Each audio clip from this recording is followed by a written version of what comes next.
Ce jeudi 4 mai, CIST, jour de fête pour Yves Lecoq qui célèbre son 77e anniversaire.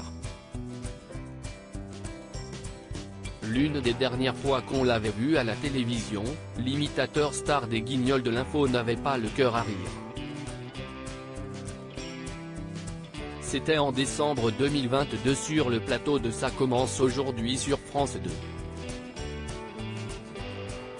Ces 3 dernières années ont été très dures, parce que 3 ans sans salaire, c'est dur à vivre, avait-il confié à Faustine Bollard. Il a été contraint de se séparer de ses 4 châteaux.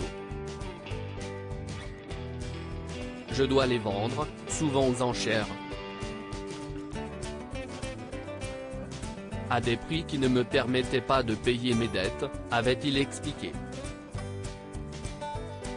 Avant d'ajouter, j'arrive au bout de mes peines qui sont des peines matérielles donc ce n'est pas très grave.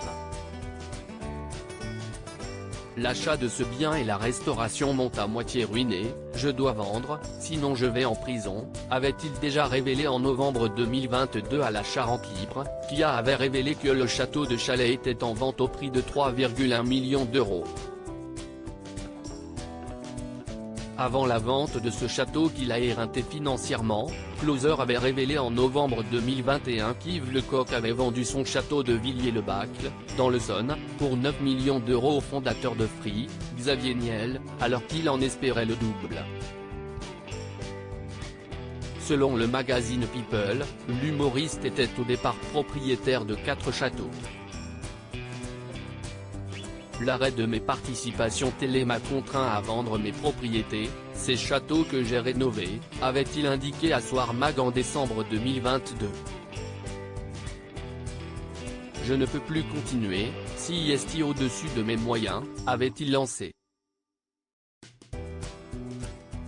Cela reste difficile sur le plan financier, mais Yves Lecoq n'a pas de regrets et n'en veut à personne.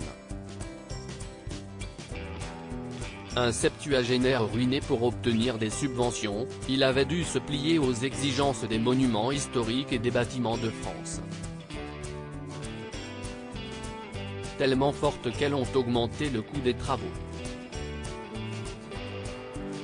J'ai accepté d'assumer ce mécénat, peut-être à tort car il m'a ruiné, avait-il expliqué aux médias belges. Un château coûte en termes de frais, 10 000 € par mois, avait raconté Yves Lecoq dans l'instant de luxe sur Non-Stop People en 2020. J'ai tout mis là-dedans.